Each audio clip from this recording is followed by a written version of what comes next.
ఈ దినమున ప్రభు నీతో సెలవిస్తున్న మాట.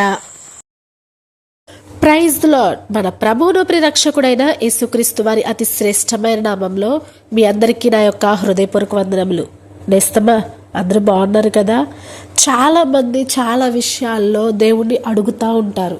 కానీ మనము ఏ విషయంలో ఏ విధంగా దేవుణ్ణి అడుగుతున్నామో ఒక్కసారి మనల్ని మనం ప్రశ్నించుకుంటూ పరిశీలన చేసుకోవాల్సిన ఆవశ్యకత ఎంతగానో ఉంది. మరి నేస్తమా, ఈరోజు ప్రభు యేసుక్రీస్తు వారు నీతో నాతో మాట్లాడాలని ఆశపడుచుండగా ఒక్కసారి దేవుని మాటను శ్రద్ధగా విందామా? యోహాను సువార్త 14వ అధ్యాయం 14వ వచనంలో ఉంటుంది, నా నామమును మీరు నన్నేమి అడిగినను నేను చేతును. చూడండి, నా నామమున మీరు నన్ను ఏది అడిగినా కానీ సరే నేను చేస్తానని చెప్పేసి ప్రభు యేసుక్రీస్తు వారు నీతో నాతో తెలియజేస్తూ ఉన్నారు. ఆయన నామంలో చాలా విశిష్టత ఉందండి. నిజంగా ఆయన నామము రక్షించే నామము, ఆయన నామము నడిపించే నామము, ఆయన నామము స్వస్థపరిచే నామము. నువ్వు ఎలాంటి రోగులతో బాధపడుతున్నా, నీకు ఎటువంటి సమస్య ఉన్నా కానీ సరే అన్ని నామములకున్న ఆ పై నామము ఎంతో గొప్పదండి. కాబట్టి ప్రియ సహోదరి సహోదరులారా, నువ్వు ఎటువంటి పాపంలో ఉన్నా, ఎటువంటి సమస్యలతో ఉన్నా, ఎటువంటి నీకు ఎంత ఎవరికి చెప్పుకోలేనంత అసలుకి నేను ఏం చెయ్యాలో అర్థం కావట్లేదు అన్న సిచ్యువేషన్లో నీవు ఉన్నా కానీ సరే ఆయన నామంను ఆయన అడుగు, ఆయన నీకు సహాయం చేస్తారు.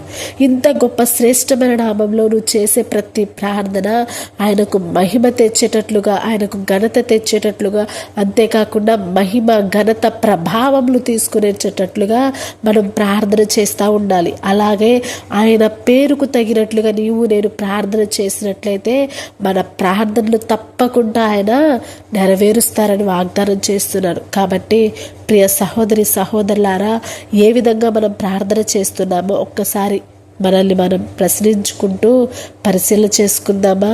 ఎందుకంటే మన ప్రార్థనలు ఎంతో గొప్పవి.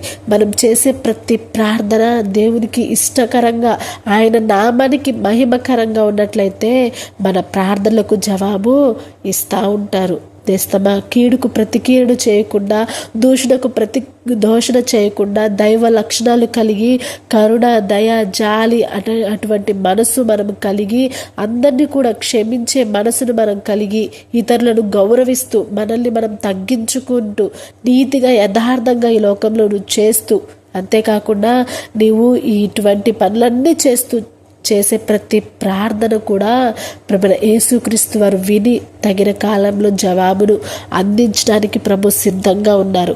మరి ఆయనకు ఇష్టంగా ఉందామా? ఆయన ఇష్టంగా జీవిస్తూ, ఆయనకు ఇష్టంగా మనం బ్రతుకుతూ, మనము దేవునికి నమ్మకంగా ఉంటూ తగిన ప్రార్థనలు మనం చేద్దాం. మన అవసరతలన్నీ కూడా తీర్చుకొని దేవునికి మహిమకరంగా జీవించుదుముగాక. Praise the lord.